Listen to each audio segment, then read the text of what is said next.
सुबह के ठीक 11 बजे शहर के सबसे बड़े 5 सितारा होटल में एक बुजुर्ग साधारण कपड़े पहने धीरे धीरे होटल की ओर बढ़ रहे थे।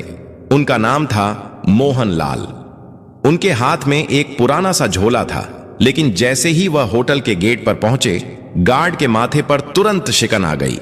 गार्ड ने सामने आकर रास्ता रोकते हुए कहा, बाबा, आप यहां कहां आ गए? क्या काम है आपका यहां? मोहन लाल ने हल्की मुस्कान के साथ कहा, बेटा, मेरी यहां बुकिंग है, बस उसी के बारे में पूछना था। गार्ड ने हंसते हुए अपनी साथी से कहा, अरे देखो तो, बाबा कह रहे हैं इनकी यहां बुकिंग है। गार्ड ने फिर मोहन लाल से कहा, बाबा देखो, आपसे जरूर कोई गलती हुई है। शायद आपको किसी ने गलत पता दे दिया है, क्योंकि यह होटल बहुत ही लग्जरी है। बड़े बड़े बाबू लोग आते हैं यहां, कोई आम आदमी इसको अफोर्ड नहीं कर सकता। इतने में होटल की रिसेप्शनिस्ट प्रिया सक्सेना ने यह बातचीत सुन ली। उसने अपनी नजरें मोहन लाल पर डाली, सिर से पांव तक उन्हें देखा और होंठों पर हल्की मुस्कान तैर गई। वह मुस्कान स्वागत की नहीं, बल्कि ताने और उपेक्षा की थी। प्रिया ने कहा, बाबा, मुझे नहीं लगता कि आपकी कोई बुकिंग इस होटल में होगी। यह होटल बहुत महंगा है, शायद आप गलत जगह आ गए हैं। मोहन लाल ने उसी सहजता से जवाब दिया, बेटी, एक बार चेक तो कर लो, शायद मेरी बुकिंग यहीं हो। प्रिया ने लापरवाही से कंधे उचकाए और कहा, ठीक है बाबा, इसमें समय लगेगा, आप वेटिंग एरिया में जाकर बैठ जाइए। मोहन लाल ने सिर हिलाया और धीरे धीरे वेटिंग एरिया की ओर बढ़े। लॉबी में मौजूद कई गेस्ट उन्हें अजीब नजरों से घूर रहे थे। किसी ने धीरे से कहा, लगता है मुफ्त का खाना खाने आया है। कोई और बोला, इसकी तो औकात भी नहीं है कि यहां का एक गिलास पानी भी खरीद सके। मोहन लाल ने यह सब सुन लिया, लेकिन वे चुप रहे। वह कोने में रखी एक कुर्सी पर बैठ गए, झोला जमीन पर रखा और दोनों हाथ छड़ी पर टिकाकर खामोश बैठे रहे। लॉबी का माहौल अजीब हो चुका था। लोग चाय और कॉफी की चुस्कियां लेते हुए उन्हीं की तरफ इशारा करके बातें बना रहे थे। किसी छोटे बच्चे ने अपनी मां से मासूमियत से पूछा, मम्मी, ये बाबा यहां क्यों बैठे हैं? ये तो होटल वाले जैसे नहीं दिखते। मां बच्चे से बोली, बेटा, सब किस्मत की मार है। जब किस्मत साथ ना दे तो हर किसी की सुननी पड़ती है। इसी बीच प्रिया फिर से वहां से गुजरी। उसने अपने साथी स्टाफ से कहा, पता नहीं मैनेजर साहब क्या कहेंगे, ऐसे लोगों को यहां बैठाना भी रिस्क है, होटल की इमेज खराब हो रही है। साथी ने हंसते हुए कहा, कोई बात नहीं, कुछ देर बाद यह खुद ही उठकर चला जाएगा। मोहन लाल यह सब सुन रहे थे, पर वह एक शब्द न कह सके। वह सिर्फ इंतजार कर रहे थे कि कोई उनकी बात सुने। 1 घंटे तक वह यूं ही बैठे रहे, कभी घड़ी देखते, कभी रिसेप्शन की तरफ नजर डालते। उन्हें उम्मीद थी कि कोई आएगा और कहेगा, हां बाबा, आपकी बुकिंग है, लेकिन ऐसा नहीं हुआ। मोहन लाल ने धीरे से कुर्सी का सहारा लिया और खड़े हो गए। उन्होंने रिसेप्शन की तरफ देखा और कहा, बेटी, अगर तुम व्यस्त हो तो अपने मैनेजर को बुला दो, मुझे उनसे भी कुछ जरूरी बात करनी है। प्रिया ने मन ही मन सोचा, अब इसे मैनेजर से भी मिलना है। फिर अनमने ढंग से फोन उठाया और होटल मैनेजर विक्रम सिंह को कॉल लगाया। उसने कहा, सर, एक बुजुर्ग आपसे मिलना चाहते हैं। विक्रम ने दूर से मोहन लाल को देखा और फोन पर हंसते हुए कहा, क्या ये हमारे गेस्ट हैं या बस ऐसे ही चले आए हैं? मेरे पास अभी टाइम नहीं है, इन्हें बैठने दो, थोड़ी देर में खुद चले जाएंगे। प्रिया ने वही आदेश दोहराया और मोहन लाल को और थोड़ी देर बैठने का आदेश दिया। मोहन लाल ने गहरी सांस ली और फिर से उसी कोने की कुर्सी पर बैठ गए। सारी नजरों का बोझ उनके कंधों पर था, लेकिन उनकी आंखों में अब भी वही सब्र था। मानो कह रहे हो, सच को छिपाया जा सकता है, पर रोका नहीं जा सकता। लॉबी में मोहन लाल अब भी बैठे थे। समय धीरे धीरे बीत रहा था, लेकिन उनके लिए हर मिनट किसी पहाड़ की तरह भारी हो रहा था। इसी बीच रिसेप्शनिस्ट प्रिया सक्सेना दोबारा उनके पास आई। उसने रूखी आवाज में कहा, बाबा, आपको थोड़ा और इंतजार करना पड़ेगा, मैनेजर साहब अभी भी बिजी हैं। मोहन लाल ने मुस्कुराकर सिर हिलाया और बोले, ठीक है बेटी, मैं इंतजार कर लूंगा। उसी समय होटल का मैनेजर विक्रम सिंह अपने केबिन में बैठा हुआ किसी विदेशी क्लाइंट से फोन पर बातें कर रहा था। उसके चेहरे पर घमंड साफ झलक रहा था। फोन रखते ही रिसेप्शन से प्रिया का दोबारा कॉल आया। प्रिया ने कहा, सर, वो बुजुर्ग अब भी लॉबी में बैठे हैं, आप एक बार उनसे मिल लीजिए। विक्रम ने हंसते हुए कहा, बैठा रहने दो, थोड़ी देर में थक जाएगा और खुद चला जाएगा। मेरे पास ऐसे फालतू लोगों के लिए वक्त नहीं है। तभी वहां एक छोटा कर्मचारी आया। नाम था सूरज वर्मा। वह होटल का बेल बॉय था। उसने मोहन लाल को देखा। लॉबी में सब उनका मजाक उड़ा रहे थे, लेकिन सूरज की आंखों में उनके लिए सम्मान था। वह धीरे से पास आकर बोला, बाबा, आप कब से बैठे हैं? क्या किसी ने आपकी मदद नहीं की? मोहन लाल ने मुस्कुराकर उसकी ओर देखा और कहा, बेटा, मैं मैनेजर से मिलना चाहता हूं, पर लगता है वह व्यस्त हैं। सूरज का चेहरा कस गया। वह बोला, बाबा, आप चिंता मत करो, मैं अभी उनसे बात करता हूं। मोहन लाल ने सिर हिलाया। तुम्हारा बहुत धन्यवाद, भगवान तुम्हें सुखी रखे। सूरज तेज कदमों से मैनेजर के केबिन की ओर गया। दरवाजे पर पहुंचते ही उसने नॉक किया और अंदर चला गया। विक्रम सिंह ने इशारे से पूछा, क्या बात है? सूरज ने आदर से कहा, सर, लॉबी में एक बुजुर्ग बैठे हैं, वह आपसे मिलना चाहते हैं। विक्रम ने भौहें चढ़ाई और ठंडी आवाज में बोला, सूरज, तुम्हें कितनी बार कहा है कि फालतू लोगों से दूर रहो। वह कोई गेस्ट नहीं है, शायद भूला भटका कोई आया है। सूरज ने धीरे से कहा, लेकिन सर, उन्होंने कहा है कि उन्हें आपसे जरूरी बात करनी है। विक्रम हंस पड़ा। अरे, जरूरी बात? तुम्हें अंदाजा भी है यहां कितने करोड़ का कारोबार होता है, और तुम मुझे ऐसे बाबा से मिलवाना चाहते हो? सूरज चुप रहा, लेकिन अंदर से दुखी था। उसने सोचा, इंसान को उसकी शक्ल देखकर कैसे ठुकराया जा सकता है? क्या बड़े पद पर बैठने से किसी को इंसानियत भूल जानी चाहिए? विक्रम ने सख्त आवाज में कहा, सूरज, तुम अपना काम करो, यह मामला तुम्हारे बस का नहीं है। सूरज ने सिर झुकाया और बाहर चला आया। लॉबी में लौटते ही उसने मोहन लाल की ओर देखा। उनकी आंखों में धैर्य अब भी था। सूरज उनके पास बैठ गया और बोला, बाबा, मैंने कोशिश की, लेकिन मैनेजर साहब अभी नहीं मिलना चाहते। मोहन लाल ने मुस्कुराकर उसके कंधे पर हाथ रखा और बोले, कोई बात नहीं बेटा, तुमने कोशिश की, यही मेरे लिए काफी है। सूरज की आंखें भर आईं। उसे महसूस हुआ कि यह बुजुर्ग कोई आम इंसान नहीं है। उनकी सादगी में एक अजीब सी ताकत छिपी थी। लॉबी का माहौल अब और भी भारी हो चुका था। लोगों के ताने और ठहाके, मोहन लाल की खामोशी और सूरज की बेचैनी सब मिलकर एक अजीब तस्वीर बना रहे थे। करीब 1 घंटा बीत चुका था। मोहन लाल अब भी उसी कुर्सी पर बैठे थे। उन्होंने धीरे से आंखें बंद की और सोचा, धैर्य रखना ही असली ताकत है। लेकिन अब समय आ गया है कि सच्चाई सामने आए। होटल की घड़ी ने 12:30 बजाए। मोहन लाल अब और चुपचाप बैठ नहीं पाए।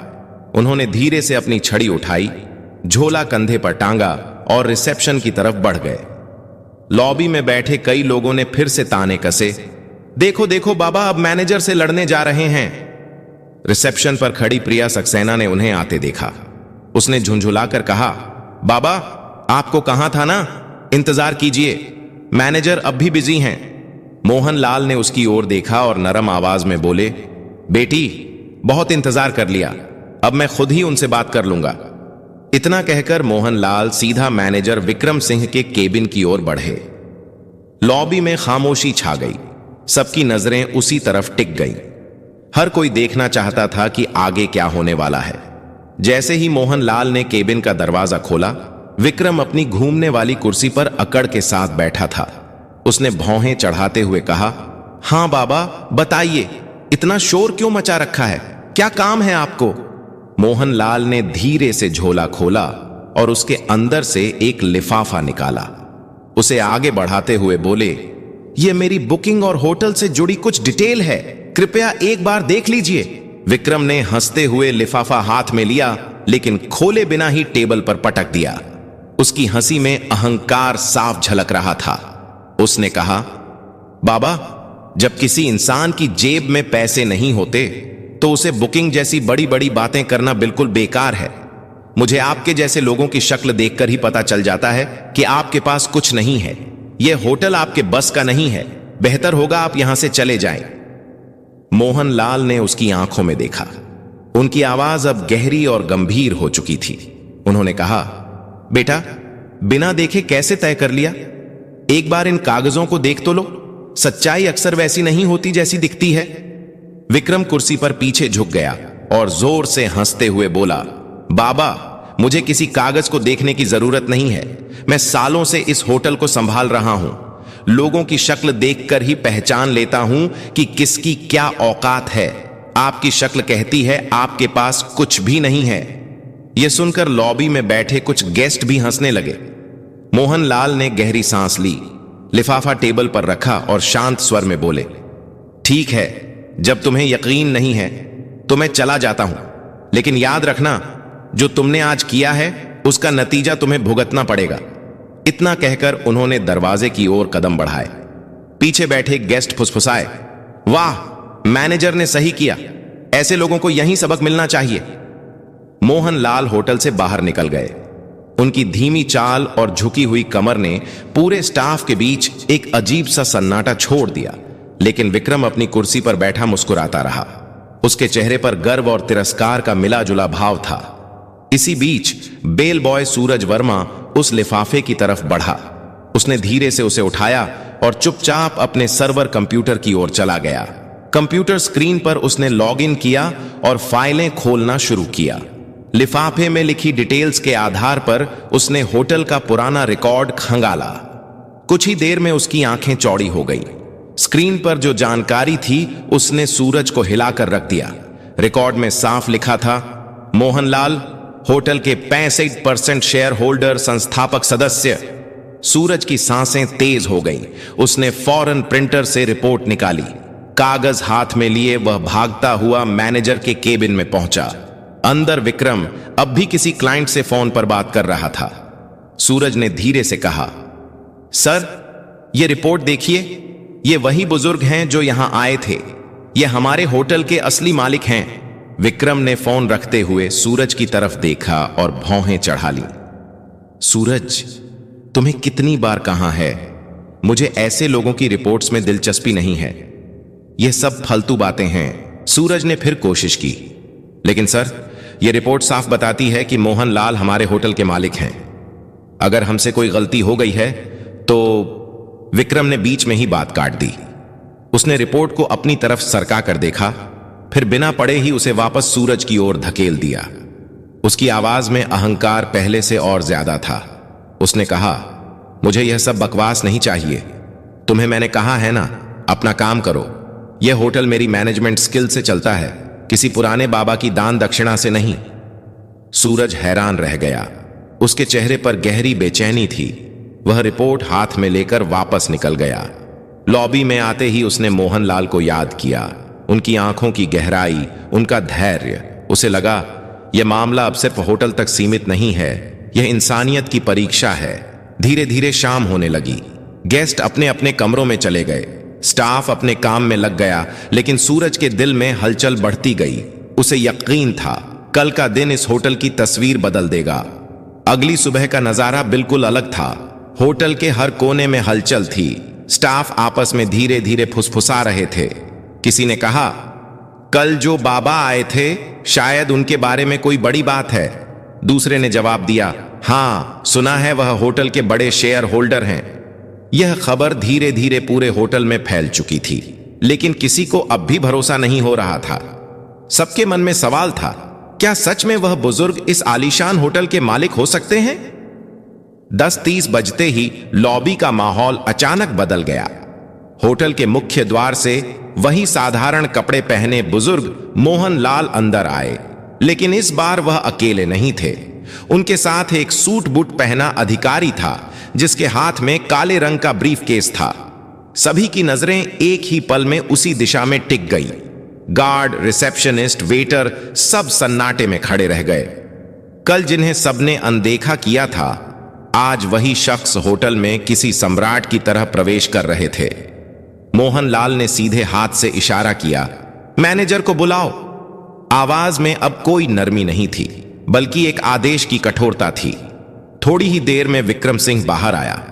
उसके चेहरे पर हल्की घबराहट थी, लेकिन अहंकार अब भी बाकी था। वह आधा मुस्कुराकर बोला, जी बोलिए बाबा, आज फिर आ गए। मोहनलाल ने उसकी आंखों में देखा और ठंडी आवाज में कहा, विक्रम सिंह, मैंने कल ही कहा था तुम्हें अपने कर्मों का नतीजा भुगतना पड़ेगा। आज वह दिन आ गया है। विक्रम सकपका गया। उसने हंसी में बात टालने की कोशिश की। मोहनलाल के साथ आए अधिकारी ने ब्रीफकेस खोला, उसमें से मोटी फाइल निकाली और सबके सामने टेबल पर रख दी। उसने जोर से कहा, ये डॉक्यूमेंट साफ बताते हैं इस होटल के 65% शेयर मोहनलाल के नाम पर हैं। असल मालिक वही हैं। पूरा स्टाफ स्तब्ध रह गया। प्रिया सक्सेना के हाथ कांपने लगे। लॉबी में मौजूद गेस्ट्स ने एक दूसरे को देखा और फुसफुसाए, ये तो सच में मालिक हैं। हमसे कितनी बड़ी भूल हो गई। मोहनलाल ने अपनी छड़ी जमीन पर टिका दी। उनकी आवाज अब तेज और दृढ़ थी। विक्रम सिंह, आज से तुम इस होटल के मैनेजर नहीं रहोगे। तुम्हारी जगह अब सूरज वर्मा इस पद को संभालेगा। विक्रम गुस्से से कांपते हुए बोला, आप होते कौन हैं मुझे हटाने वाले? यह होटल मैं सालों से चला रहा हूं। मोहनलाल गरजते हुए बोले, यह होटल मैंने बनाया है। इसकी नींव मेरी मेहनत से रखी गई थी।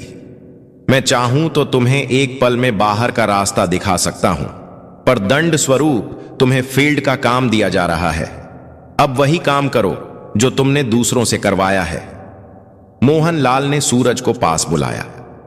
उन्होंने उसके कंधे पर हाथ रखते हुए कहा, तुम्हारे पास धन नहीं था, लेकिन दिल में इंसानियत थी। यही असली काबिलियत है, इसलिए तुम इस पद के हकदार हो। सूरज की आंखों से आंसू बह निकले। वह भावुक होकर बोला, साहब, मैंने तो बस इंसानियत निभाई थी। मोहनलाल मुस्कुराए, यही सबसे बड़ी योग्यता है बेटा। फिर उन्होंने रिसेप्शनिस्ट प्रिया सक्सेना की ओर देखा। उनकी नजर इतनी कठोर थी कि प्रिया कांप गई। मोहनलाल बोले, प्रिया, तुम्हारी यह गलती पहली है, इसलिए तुम्हें माफ कर रहा हूं। लेकिन याद रखना, इस होटल में कभी किसी को उसके कपड़ों से मत आंकना। हर इंसान की इज्जत बराबर है। प्रिया ने हाथ जोड़ लिए और रोते हुए कहा, मुझे माफ कर दीजिए, आगे से ऐसा कभी नहीं होगा। मोहनलाल ने चारों तरफ देखा और ऊंची आवाज में कहा, सुन लो सब लोग, यह होटल सिर्फ अमीरों का नहीं है। यहां इंसानियत ही असली पहचान होगी। जो भी अमीर गरीब का फर्क करेगा वह इस जगह पर रहने लायक नहीं होगा। लॉबी में मौजूद गेस्ट्स ने जोरदार तालियां बजाई। हर कोई मोहनलाल को सम्मान की नजरों से देख रहा था। जो कल तक उन्हें तुच्छ समझ रहे थे, आज वही उनके आगे झुक गए। मोहनलाल ने अंत में कहा, असली अमीरी पैसे में नहीं, सोच में होती है। अगर सोच बड़ी हो तो इंसान खुद ही बड़ा बन जाता है। इतना कहकर वह अधिकारी के साथ होटल से बाहर निकल गए। पीछे खड़े स्टाफ और गेस्ट्स देर तक उनकी ओर देखते रहे और मन ही मन सोचते रहे, मालिक ऐसा होना चाहिए जो दूसरों को उनकी इंसानियत से पहचाने, ना कि उनके कपड़ों से। उस दिन के बाद होटल का माहौल पूरी तरह बदल गया। स्टाफ अब हर गेस्ट के साथ सम्मान से पेश आता। लोग कहते, मोहनलाल ने सिर्फ होटल नहीं बनाया बल्कि इंसानियत की नींव भी रखी। दोस्तों, अगर आपको यह कहानी पसंद आई हो तो प्लीज इसे लाइक करें और ज्यादा से ज्यादा लोगों तक शेयर करें। और हां, हमारे चैनल को सब्सक्राइब करना बिल्कुल ना भूलें, ताकि ऐसी ही दिलचस्प और दमदार कहानियां आपको मिलती रहें। धन्यवाद।